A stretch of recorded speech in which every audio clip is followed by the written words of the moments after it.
Welcome to the Counselling Tutor Podcast, the must-listen-to podcast for students of counselling and psychotherapy. Here are your hosts, Rory Lees-Oakes and Ken Kelly.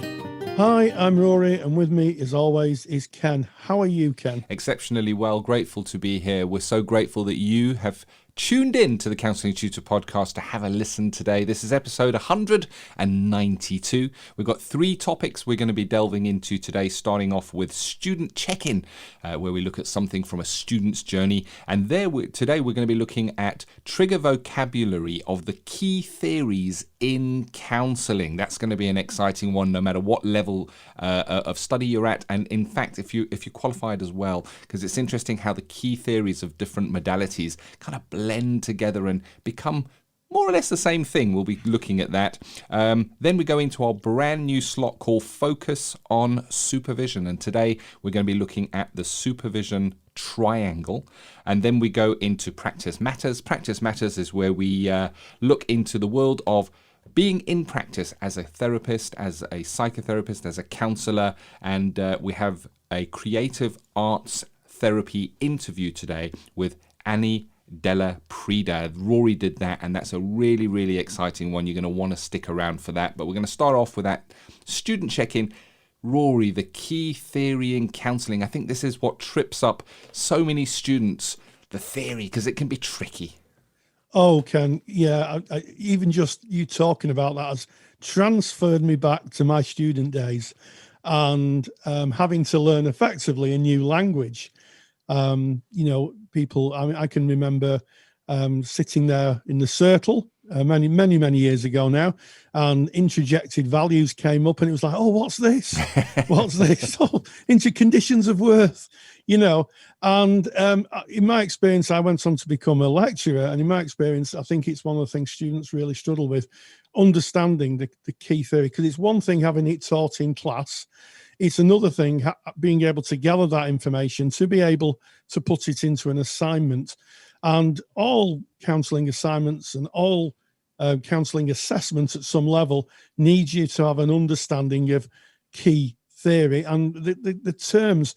And they're just, person-centered therapy has quite a few key terms, but if you go into things like transactional analysis, Gestalt, psychoanalysis or psychodynamic, the work of Freud, they're just term after term after term after term, and it's one thing that students always struggle with. But yet, Ken, you have to have an understanding of those key ideas. You cannot study or practice counselling unless you have a real good understanding of what the term means and how it's applied in reality. Yeah, and the terms are kind of the vocab or the terms, the wording that is used when you're studying a specific model, and they're usually linked to the theorist, or the theorist may have been inspired by someone else and taken key terms from someone else. But what's interesting is when you look at the different models of counselling, and if you learn one in depth, if you learn, say, person-centered therapy, and you learn all the theory and the key terms, if you look to another modality of therapy, you can find similar things or similar processes, just with different key terms, where they've called it something differently. They explained it differently. And I guess it is different because it's a different theory, but there's a lot of similarity between the different models in terms of the wording is different, yet the meaning, I guess, is the same. And it makes sense, because at the end of the day, what is counselling other than two human beings? If we're just doing one-to-one counselling, two human beings sharing a space with one human being sharing what is going on for them, and the other one listening to that and kind of feeding back and trying to be in service of that person. Yeah, I absolutely agree with you. And I'll give you some examples of where, different modalities have different names for the same thing. So, if we think of the transactional analysis world and parent, adult, and child, the ego states, you could look at psychoanalytical theory and Freud's idea of the id, the ego, and the superego. They're not precisely the same as you say. They're not precisely the same, but it gives a tripartite view of personality. And the same thing goes for person-centered theory. We talk about conditions of worth and introjected values, and the TA world would talk about drivers and injunctions. Yep. So, they are different. I mean, I'm not saying for a minute that actually the theories are actually the same, but actually there's a lot of commonality in theory, and certainly in Gestalt. Gestalt and person-centered therapy share the same roots, which is phenomenology. It's just that Gestalt goes more for body processes, physical processes. Person-centered therapy doesn't work on actual physical responses. Gestalt does. But yeah, it can be really, really confusing. So the two areas of confusion are, first of all, learning the theories, and then realizing that different modalities have the same name for the same kind of theories, and knowing what the difference is. Yeah. And and I think there's many a student held a head in the hands through the years trying to articulate that maybe into an assignment. Yeah. Those dreaded assignments where we have to evidence our understanding of that theory. So what we have for you, we have a super duper Rory handout. And this is a super duper Rory handout called Counselling Theory, Trigger Vocabulary, Cheat Sheet. Now, when we say cheat sheet, it's an honest cheat sheet. All it is, it's a condensation. Is that right? Condensed. If you condense some information, does it become a condensation, Rory? Oh my goodness me! A condensed. Yeah, we'll own that for the Counselling Tutor podcast. Yeah. We do condensation. It's a condensation document of a different modalities. So we've got the key concepts and principles of person-centered therapy. We then have the key concepts and principles of transactional analysis. We also cover cognitive behavioral therapy and a little bit of Gestalt in there as well. So I'm just going to kick us off for 10 points. That's a saying that I've heard somewhere in my life. I don't really know what it means, but it sounds good, so I'll pop it in here. When we're looking at the key concepts of person-centered therapy, these are not the only concepts. These are the key concepts. So this is not the in-depth, all that one needs to know about person-centered therapy. But we've got the 6 conditions for therapeutic change. We've got the 7 stages of process. We've got the 19 propositions, the dreaded 19 propositions, I have to say here. Indeed, Ken. We've got locus of evaluation. We've got use of the word the organismic self, conditions of worth, introjected values, and then we throw phenomenology in there just for good measure. Now, every one of those words, or those key principles that I've just mentioned there, within this document that we have for you, you can click on it and it will take you to an in-depth description. So all of them are linked. So if I was to click on the 6 conditions for therapeutic change, that's going to take me through to an article on the 6 necessary and sufficient conditions. So you've got the key terminology, which takes you through to an in-depth article that's going to give you a bit more. So I've done person-centered therapy, Rory. Are you okay to go into transactional analysis for us?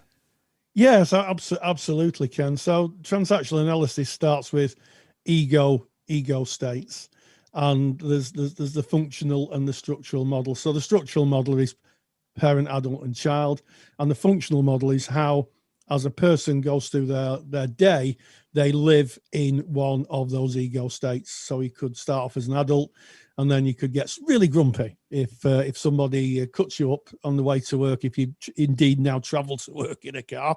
And you could say, oh, you're a terrible driver, and you could end up sounding like your father or your mother.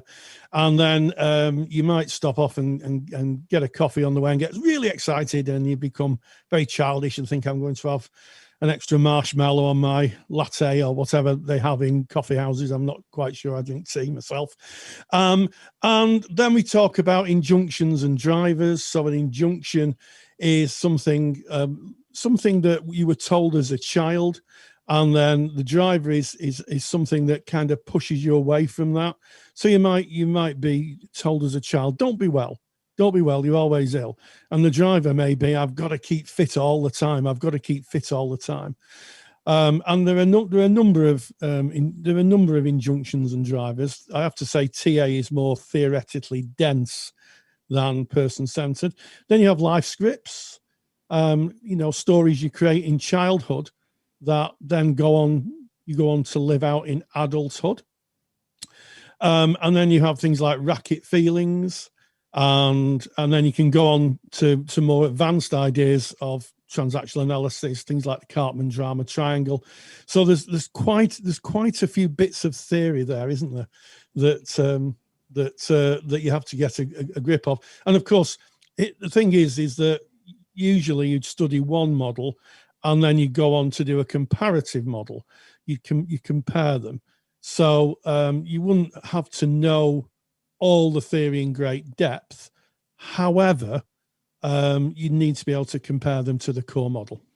Indeed. And everything Rory's just covered there again is in this handout. You can get the handout by going to counsellingtutor.com. That is our website. At the very top of the page, just look for the podcast tab because you're listening to a podcast, and find episode 192. That's today's episode. And right there in that page, you'll be able to download this key theory, trigger vocab, sheet with all the links in. We also cover in there cognitive behavioral therapy, where we'll look at core beliefs, dysfunctional assumptions, negative automatic thoughts, and a little bit of Gestalt throw in there as well. Deflection, introjection, projection, confluence. Even reading the words, Rory, are pretty tricky because I didn't study Gestalt. Confluence. Yeah. Confluence. So there's a lot there. There's a lot in this, and we really hope that if you are a student that on a study journey, or even if you've qualified, it's good to have this on hand, because it's one sheet that has so many links to the key theories, so you've got it on hand. I think very, very useful indeed, and you can pick that up. Again, counsellingtutor.com is where you go, podcast tab, episode 192, go and get your copy. Yeah, absolutely, Ken. And at the top of the podcast, you did say that it's a cheat sheet. It's more like a mini thesaurus. It really is, isn't it? Yeah, it's a good reference sheet, that's for sure, especially if you're doing an assignment. And I know, we're making this real time at the moment. We are going into, we're in the thick of assignment season right now. So maybe useful to you. So there's our student check-in. Hope that was useful for you. Now for our brand new section where we focus on supervision, where today we're going to be speaking about the Supervision Triangle. Focus on supervision. Yes, anyone who's done any form of supervisory training will be familiar with the supervisory triangle. And the supervisory triangle is a very simple graphic you can write on a piece of paper to show the different positions that supervisors may take within a supervisory session. And it's normative, formative, and restorative. And basically that means the normative is really about normalizing things. It might be about paperwork, could be about insurance, could be about just a general chat about ethics. So you might get a supervisee who comes in and they want to talk about, I need to upgrade my insurance. I need to look at my insurance policy. I'm not sure I have one, in which case a supervisor would start to work with that. And then you go to the formative end of the triangle, and the formative end of the triangle is really about theoretical information and craft and knowledge. The idea of seeing a supervisor is that you are a little further on down the line. Your supervisor's further on down the line than you are, and they have more practice experience. They may have a speciality area that they work in. Could be young people, could be trauma-informed practice, could be sexuality. There's a whole plethora of different disciplines within counselling, specialities. And it may be that you come along and you say, I've got a client who seems to be having flashbacks. How do I work with that? And the formative area is in information, really helping the student to gain resources or gain an understanding. So I can remember in my very, very early practice, I went to see my supervisor about a number of clients who presented with trauma, and she said, well, what do you know about trauma? And I knew very little because it wasn't taught on my course. So she gave me some information, and then curiously, when I came back the next time, she said, "Okay, tell me about the information." So she acted as a teacher. How have you applied that in your therapeutic practice? What did you learn? And then eventually you get to another part of the triangle, which is restorative. And the restorative is where, or restorative is probably a better pronunciation of it, restorative. And that is when you come in to the supervision, the supervisor says, "How are things?" And you go, "Oh, I'm feeling really de-skilled. The client hasn't moved on. I'm feeling that I'm not helping the client." So there's some kind of emotional underpin there to kind of support the therapist. And the curious thing, Ken, is that you can come into those corners of the triangle like doors. So I could go in and think, I really need some information on working with the client's sexuality. So I open that door, and the supervisor works with that. But through the journey along that kind of passage of learning and gaining information, it may be I say, I'm really, really struggling trying to understand the client's frame of reference. So we could take a slight detour into the restorative side of things. We could go in one entry and come out another exit. So it's a living. The triangle is a representation of a living process within supervision, and the supervisor's job is to listen very, very closely to the supervisee and apply any one of those 3 points of the triangle as a starting point for supervision. Yeah, it's so handy because you have this triangle that kind of underpins anything that is brought into supervision. And if you're a clinical supervisor, you're already going to know about the supervision triangle. But if you're a counsellor and you haven't done supervision training, then it's good to have this information. You can kind of look and see when you're going into your sessions, where is the information you're bringing? How is that being kind of mapped in this triangle? As you say, Rory, formative, it's kind of almost like informing the practice of the supervisee, maybe providing information, guidance. It might be brushing up on some theory work there. The normative side, where it's almost, I guess, Rory, like a soft managerial role. Yeah, that normative, where you kind of helping out. You might say to someone, when last did you look at the BACP or whatever their ethical body is? When last did you have a look at that ethical framework?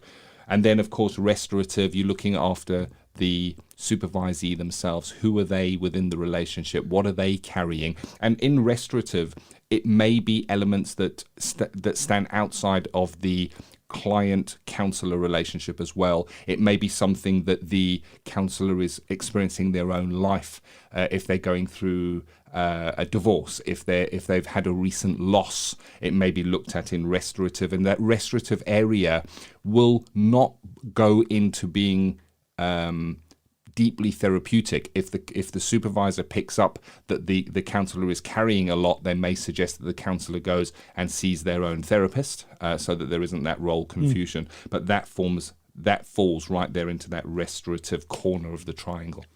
Yeah, one final thing about the triangle, right in the middle of it, is ethics. So as we walk down those little passageways, we open the door of formative and we're walking down. That corridor is really heading towards ethics. So right in the middle of that triangle is ethics, and the supervisor has ethics right at the forefront of the mind. No matter which points of those triangle you enter, they're thinking ethics. And what I would say from experience is that, I've had the privilege of supervising a lot of students through the years, and I love supervising students, and you find yourself as a supervisor in right at the beginning in the formative area, because as a supervisor, what you're doing is you're checking their level of knowledge, so that you can be confident that they can be ethical enough to practice. So if you're going into supervision for the first time, don't be surprised if your supervisor asks you some quite direct questions about what's your modality, what do you understand of your modality, may ask you some questions on confidentiality, may ask you some questions on, have you got your insurance, have you got ethical body membership? And And what they're doing is not only testing your level of knowledge, but also looking at the ethical side. Now, if you're going into the restorative part of the triangle, what the supervisor is thinking is obviously wanting to support you, as Ken said, maybe directing you to your own therapy, because supervision isn't therapy. Supervision is therefore in the service of the client. But what the supervisor will be thinking in their mind is this person okay to practice? So they won't be saying, oh, this person is not okay to practice, but they'll be listening very carefully. They may say, and as I've said, and I've had said to me in the past, why don't you just take it a little bit easy? Don't take any more clients on. You've obviously got things going on for you. And an example of that would be halfway through my training, my mother died, and I went to my supervisor, and my supervisor said, oh, okay, Rory, well, you sound like you're okay to practice. Just be thoughtful. Don't take any more clients on. Just be thoughtful of who you get referred. If it's a bereavement, be thoughtful. Are you okay? Are you robust enough to be able to work with that without your own stuff getting in the way? So ethics is really at the heart of the triangle. So if you were to draw it, formative, normative, restorative, right in the middle is ethics. And sometimes it's an unseen triangle. I wonder there'd be people listening to this thinking, that's why my supervisor asked me that. Very, very much so. And we have just finished building, Rory has just finished building a level 6 certificate in clinical supervision, which is offered by Counselling Tutor. It is a course that you do online with live tutor-led sessions. You'll be working in groups. You'll be observed within those groups. You're really held through that. It's a 3-month course. If you're interested in becoming a supervisor, then go to counsellingtutor.com. All of the information can be gained there. And you've put a lot of yourself into that, Rory. Yeah, absolutely. I've put in my practice experience. I've been a supervisor for a number of years, and also I've spent a lot of time holed up in counselling towers, reading all the theory, revisiting the theory, revisiting new theories of supervision, and crucially, making sure that the course itself covers online supervision, because that has now become an absolute must-have. If you're a supervisor and you're supervising anybody who uses either they're online permanently, or they're in a mixed economy of practice, some face-to-face in the room, some online, then you really, really do have to have online competencies. And I've mapped the course to that. So when someone graduates it, they can be confident they can work face-to-face in the room and also online as well. So if you're interested in finding out more information on the Level 6 Certificate in Clinical Supervision, just go to counsellingtutor.com. All the information is there. We now back out of focus on supervision into practice matters. Rory, you met up with Annie Della Prida and to speak about creative arts therapy. Absolutely. It's something that comes up a lot in our Facebook group. And if you don't know our Facebook group, go to Facebook, type in Counselling Tutor. We're a closed group, but knock on the door. Of course, we're going to let you in. And it comes up time and time again, working creatively with arts in therapy. And I caught up with Annie Della Prida. We had a wonderful conversation regarding creative arts and the lecture she gave for the CPD library. And this is what she had to say. Practice matters. And we welcome Annie Della Prida, who's the founder of Person-Centred Creative Arts and lecturer at the University of East London. Welcome, Annie. Hello, Rory. I'm really, really excited to be here. Thank you. And you've recently produced a lecture for us on creative arts in therapy for our Counsellor CPD library. I wonder what people need to know about creative arts. I think one of the first things to know and to understand is to look at defining the difference between person-centred art therapy and using creative arts in a counselling setting. So to just talk a little bit about that and some of the restrictions on protected titles and things like that. That's one of the main things. But I also really want to show how creative arts can really enhance therapeutic effectiveness. I think sometimes people get the idea that using arts is something quite light and fluffy and a bit of fun, but actually there's a huge depth. It almost instantly promotes relational depth with clients. That's really very important. But linked to that then is also the importance that I think we need to have a more enhanced sensitivity, because there's also an increased danger of harm to clients. So I very much promote a non-directive way of working, which was founded or developed by Liesl Silverstone, who is the founder of this way of working. The work that we do and the approach we use it's similar to Natalie Rogers, but it's one of the tribes, if you like, or branches of the person-centred approach. But there are some differences, which I also talk about and would like to explain and show that. I'll also be sharing a simple exercise and showing how you can safely use that, even without any specific training or experience, that any counsellor can use that. And I will be showing the dangers of being directive so that people can understand why it's important to be not directive. I do like to, rather than tell, I do like to show. So there'll be lots of images as well that I'll be sharing. And I also share a case study example, because I think it's really important. And I know when I read things or if I look at work, I like to see what it looks like in practice. I like to understand, because we're all practitioners, aren't we? And that's what we're really interested in, is the difference it makes and what it looks like when you use it with people. Absolutely. And I'm really struck what you say about using the approach to enhance relational depth. Can you say a little bit more about that? Yeah, I mean, relational depth, when working with creative arts, is actually, for a lot of people who come on my training courses, I'm very surprised how quickly it works. It enhances relational depth because more of the person is available to be empathised with as soon as you start to use image work. And that's something that I'll sort of demonstrate almost instantly. And it's really linked to working with metaphor. Absolutely. And it sounds to me, I heard you say that there's more to work with. Is there any specific clients that would benefit more from working in this way than perhaps clients who may just prefer what I would call just talk therapy? I guess what I'm trying to say is it useful for some clients' presentations where talking may not be as easy as using an art form to describe what's going on, and you do use the term metaphoric or metaphor? Very much so. I think it's helpful to not differentiate too much between talking therapy or not talking, because often in a session you'll use both talking and working with art. They're not so necessarily distinct. Well, they are distinct, but hopefully they can be combined, I think is what I'm saying.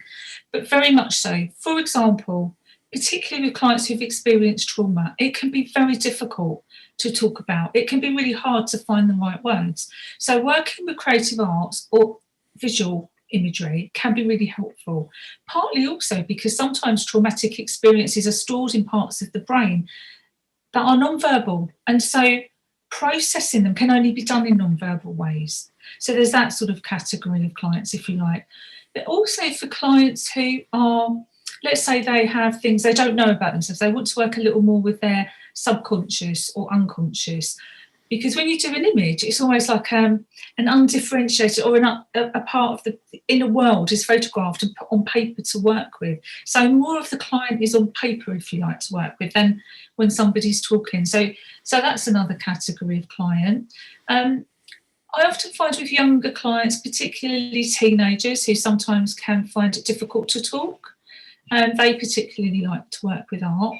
And also people who are cognitively very bright or very analytical with a very strong left brain can find it really helpful, actually, to switch into a right brain mode.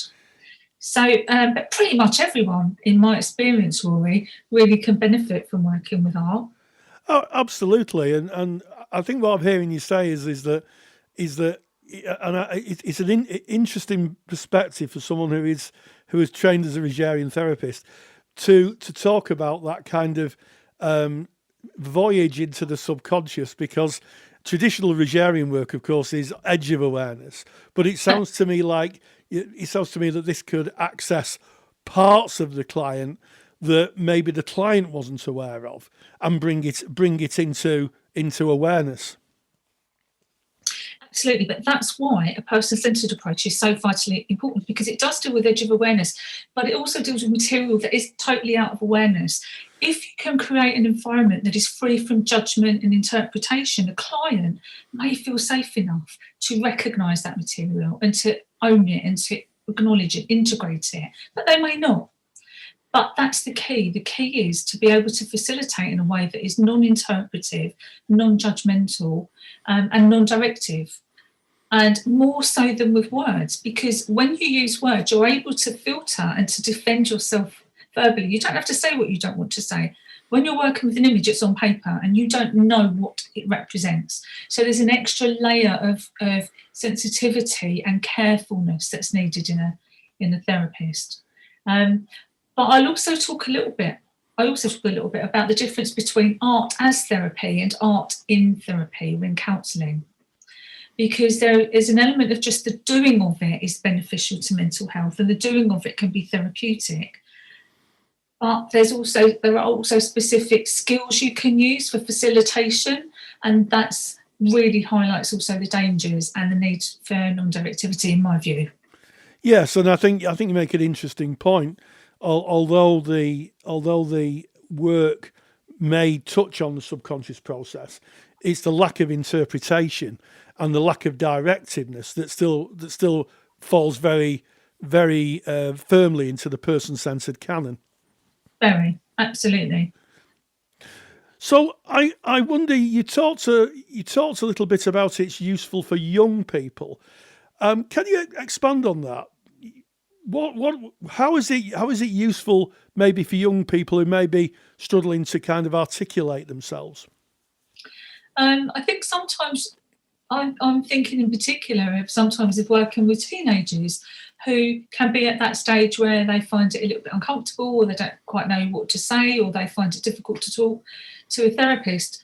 And when we work with images, I find they are incredibly insightful, and that comes through in an image because we're able to work. They can do an image without too much thought or self-consciousness, and then when we explore it together, actually they discover how insightful they are, and it's an incredibly empowering way of working for them too. And the amount of material that comes out in one session, 2 sessions, is 10 times what would come from just a verbal talking session.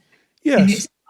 Yes, I'm a former school counsellor, and I can attest to the power of imagery when working with young people, because they can express sometimes what they cannot articulate. Yes, absolutely. And also sometimes they can express what they don't even know they know. Yes.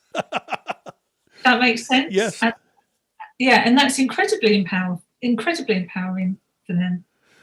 Well, Annie, I have to say it's been really interesting talking with you today.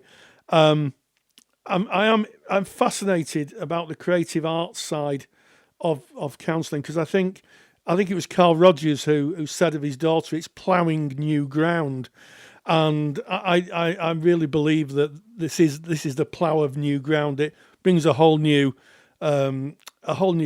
aspect, certainly, to the person-centred way of working. And I wonder, right at the end of this interview, what do you hope that those who watch your lecture will take away? What's your hope for that? I hope that they really get to see and understand how important this way of working is. Carl Rogers was actually the course supervisor with Lisa when he said that of the course, that it was ploughing new ground. And I think I'm very mindful. I don't want this way of working to be lost or misunderstood. So I hope that people come away with, and maybe that I ignite some passion in people for this way of working. Well, I think that's a really strong call to action. I think our profession is all about passion. It should be somewhere at the heart of what we do. So Annie de la Prida, thank you so much for joining me. Thank you very much, Rory. Thank you. Thank you so much to Annie de la Prida.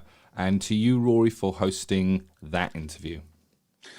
Yes, well, it was an absolute pleasure, and such an interesting aspect of counselling, and one that is, I think, is a growing edge. But what an episode! We started off with the key theory in counselling, talking about the new language that students have to learn when they enter the wonderful world of counselling and psychotherapy. We moved on to focus on supervision, where we spoke about the Supervision Triangle and the many directions supervision might take depending on what you present. And then finally, we met up with the wonderful Annie de la Prida, who talks about creative arts in therapy. And as always, stay grounded, stay safe, and hey, join the digital counselling revolution. If you're a qualified counsellor or psychotherapist, then why not check out the Counsellor CPD Library? Stay current with your CPD requirements with over 150 hours of academically rigorous, on-demand lectures you can stream to your device. Joining Counsellor CPD will expand your skill set to create a more specialised, highly rewarding practice. For more information on the Counsellor CPD Library, visit counsellingtutor.com. Thank you for listening to the Counselling Tutor Podcast. Find the show notes for this episode on our website at www.counsellingtutor.com.